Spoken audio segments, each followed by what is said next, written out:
Hello guys. रब्बी ज़िदनी इल्मा। मेरी अल्लाह ताला से दुआ है कि तमाम मेरे सुनने वाले, देखने वाले और मेरे शागिर्दों को अल्लाह ताला इल्म में इजाफ़ा फरमाए।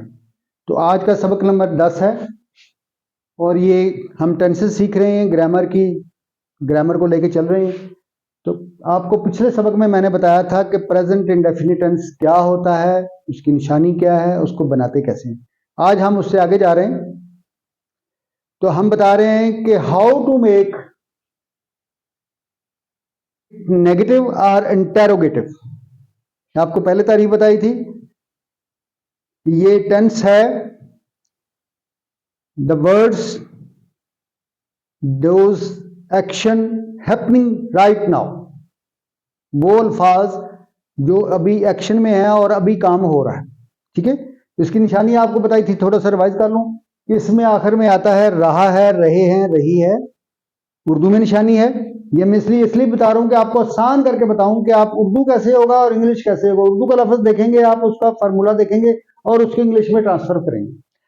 तो ये इसकी निशानी है कि रहा हूं, रहे हैं, रहा है, रहे हैं, रही हैं और रही हैं, रही है, रहे हैं, रहा है, रही है। सबके आखिर में रहा है। और एक पॉइंट खास है कि इसमें अगर जुमला है, वक़्त और मुद्दत दी हो, तो वो इस टेंस में उसका तर्जमा नहीं किया जाएगा, बल्कि वो उसका तर्जमा किया जाएगा प्रेजेंट परफेक्ट कंटिन्यूस में, जो चौथा टेंस है। तो वो भी इंशाल्लाह आ रहा है 2-3 दिन के बाद, तो उसमें भी आपको पता चले। इसमें सिंपल वर्किंग है और इसमें वक़्त और मुद्दत का जिक्र नहीं है। इस वक्त काम हो रहा है, परिंदे उड़ रहे हैं, हम चाय पी रहे हैं, मेहमान आ रहे हैं, लड़के स्कूल जा रहे हैं, उस्ताद पढ़ा रहा है, स्टूडेंट पढ़ रहे हैं, वगैरह वगैरह। तो ये तो आपको बता दिया था। आज हम इससे आगे चल रहे हैं कि इसको किस तरह हम नेगेटिव बनाएंगे और इंटेरोगेटिव। आपको ज़ाहिर है कि जुमला मुस्बत भी आएगा, मनफी भी आएगा और सवालिया भी आएगा। तीनों किस्में आपको आनी चाहिए। तो आज हम बता रहे हैं कि how to make it negative and interrogative. तो इसका बिल्कुल सिंपल तरीका है कि जहां पर हेल्पिंग वर्ब लगी है नेगेटिव बनाने के लिए, मनफी बनाने के लिए, मनफी बनाने के लिए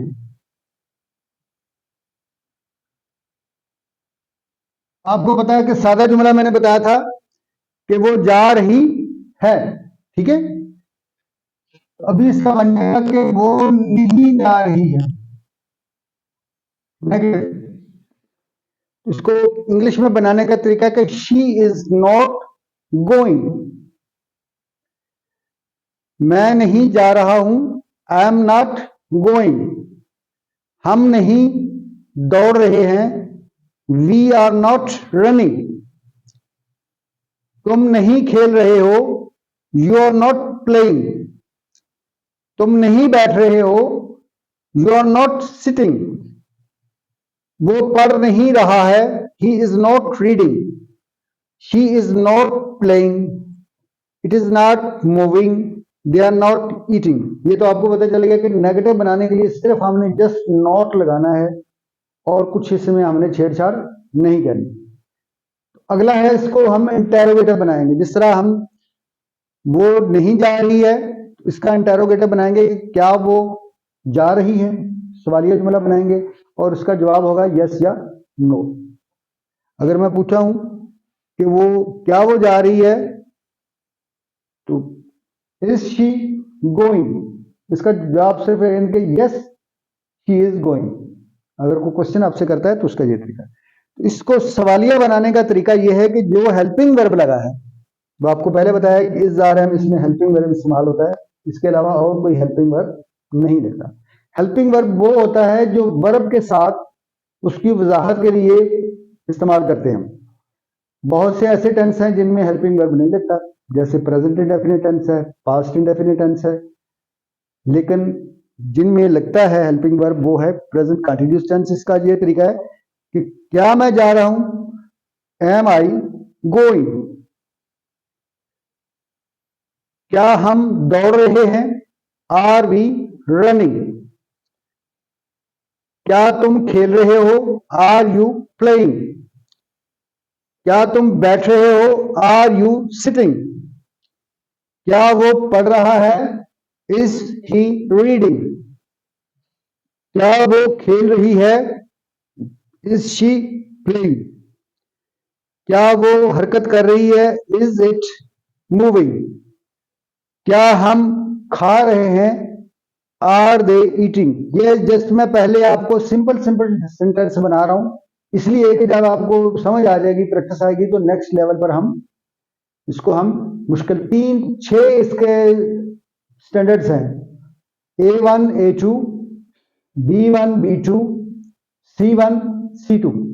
अभी जो हम पढ़ रहे हैं वो A1 और A2 है। ये ऐसे क्लासेस हैं जो मैट्रिक तक, चौथी पांचवी से लेकर मैट्रिक तक जो स्टूडेंट जिनको जरूरत पड़ेगी उसका लेवल का हम पढ़ा रहे हैं। इसके नेक्स्ट जो होगा B1 B2, जो इंटरमीडिएट और ग्रेजुएशन के स्टूडेंट हैं उनको फायदा होगा, और लास्ट जो MA के स्टूडेंट्स हैं उनको फायदा होगा। वहां स्पोकन इंग्लिश भी होगी और वहां पर थोड़ा सा लेवल हम बढ़ाएंगे। अभी हमने सिंपल इसलिए रखा है कि इससे सारे लोग फायदा उठा सकते, जिनको बिल्कुल नहीं पता। और इसमें एक और बात बताऊं कि बहुत से स्टूडेंट से मेरी मुलाकात होती रहती है, तो मैं उनसे पूछता हूँ कि आप कितना पढ़े हैं। जो लोगों से मिलता रहता हूँ तो वो बताया जी मैं 7वीं में हट गया था, मैं 8वीं में। क्यों हटा गए थे? कि इंग्लिश नहीं आती। तो मैं बताने चाह रहा हूँ कि जो इंग्लिश की वजह से हटे थे, आज इंशाल्लाह इंग्लिश की वजह से दोबारा कंटिन्यू करेंगे और अपनी तालीम को जारी रख सकेंगे। ये लाजमी नहीं कि आप 2 साल 3 साल लगाएं, आप जस्ट 6 माह में आप मैट्रिक का एग्जाम दे सकते हैं। मेरी एक चौधरी अब्दुल्ला एकेडमी है, जो करीबो जवार के लोग हैं, पाकिस्तान में रहते हैं, फैसलाबाद में रहते हैं। दे कैन कंटेक्ट अस, वो हम मुझे मिल सकते हैं।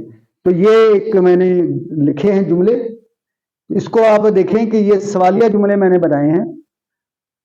पहले आपको नेगेटिव बनाने का तरीका बताया, फिर आपको सवालिया जुमला बनाने का तरीका बताया, और ये जस्ट आपको प्रैक्टिस कराई है। और अभी हम नेक्स्ट चल रहे हैं कि इसके सवालिया जुमले कैसे बनेंगे और इसका ट्रांसलेशन कैसे होगा।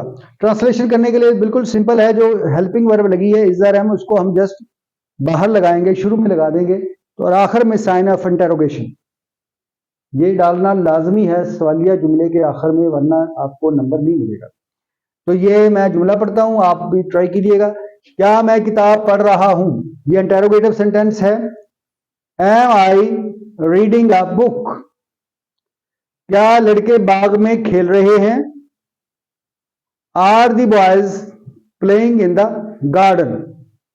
क्या लड़कियां गा रही हैं? Are girls singing? क्या करीम सबक याद कर रहा है? Is Karim learn his lesson by heart? क्या लड़के पाकिस्तान का नक्शा खींच रहे हैं?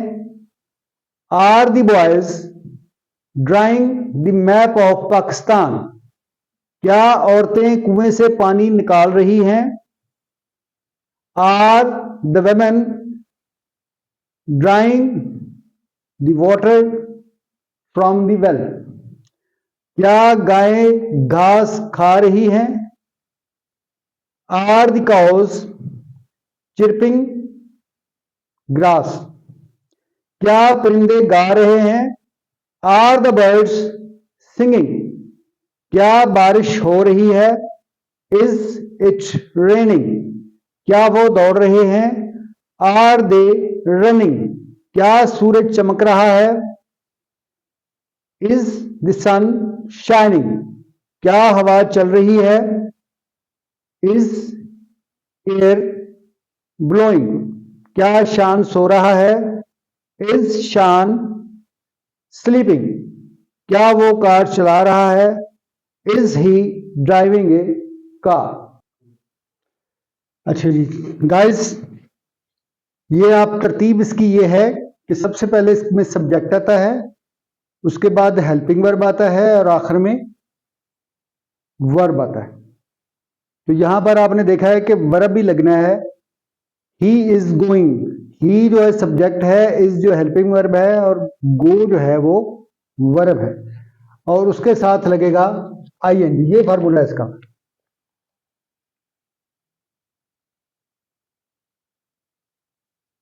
तो आपने देखा कि हर सेंटेंस जो है वो वर्ब के बगैर मुकम्मल नहीं होता।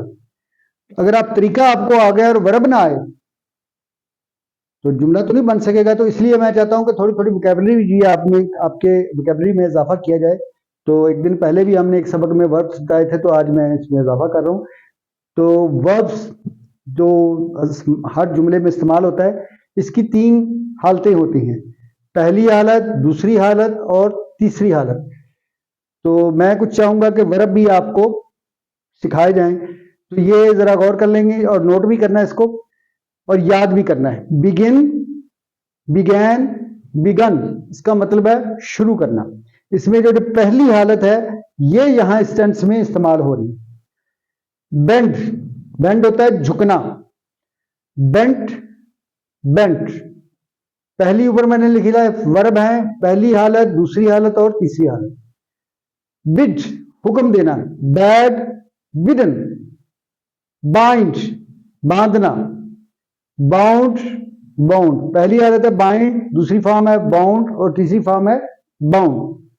बिलोंग, मलकियत होना, बिलोंग्ड, बिलोंग्ड। बाइट, काटना, किसी मच्छर का काटना या किसी चीज का काटना, बिट, बिचन। ब्लीड, खून बहना, कहते नहीं जी बहुत ब्लीडिंग हो गई है जी, बहुत खून बह गया है। ब्लीड पहली फॉर्म है, इसका मतलब है खून बहना, ब्लड और ब्लड। ब्लो, हवा का चलना, ब्लू, ब्लोन, हवा चल रही है, the air is blowing. Break, तोड़ना, ब्रोक, ब्रोकन। ब्रिंग, लाना, ब्रॉट, ब्रॉट। बिल्ड, तामीर करना, बिल्ट, बिल्ट। तो ये गाइस वर्ब्स हैं, ये आप साथ नोट करें और इसकी रिपीट जरूर करें। तो बहुत शुक्रिया, आज का सबक हम यहाँ पर इख्तिताम करते हैं।